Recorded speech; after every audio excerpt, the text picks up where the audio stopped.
Inaasahang mas titindi pa ang traffic sa EDSA ngayong Kapaskuhan. Humingi tayo ng update kung kamusta ang daloy ng trapiko kay Benji Durango ng PTV Manila. Benji?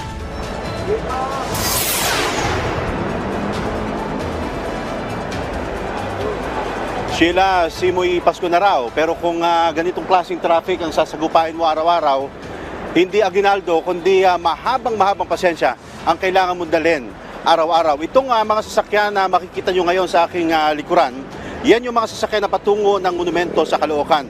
Nandito ako ngayon, Sheila, sa northbound lane ng North EDSA. Mabagal ang takbo ng mga sasakyan.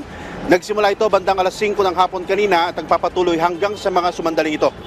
Mas matinding traffic pa, Sheila, ang naghihintay sa mga taga-NCR habang papalapit ang Kapaskuhan. Sinabi ng MMDA na bagamat resulta na ng peak ng holiday season, ang dami ng mga sasakyang nagdaraan sa mga kakalsadahan ng Metro Manila, madaragdagan pa ito ng hanggang 10 hanggang 15% sa mga susunod na araw.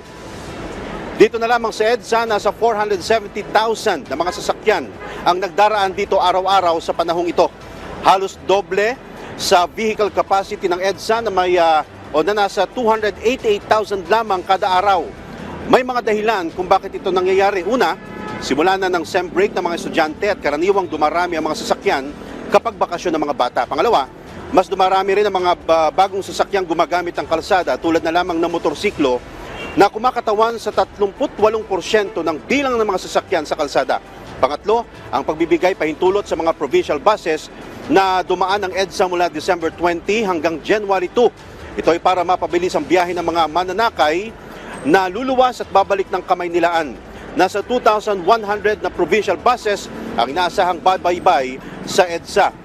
Ayaw naman ng MMDA na maulit pa ang Carmageddon sa mga pangunahing kalsada na nangyari noon.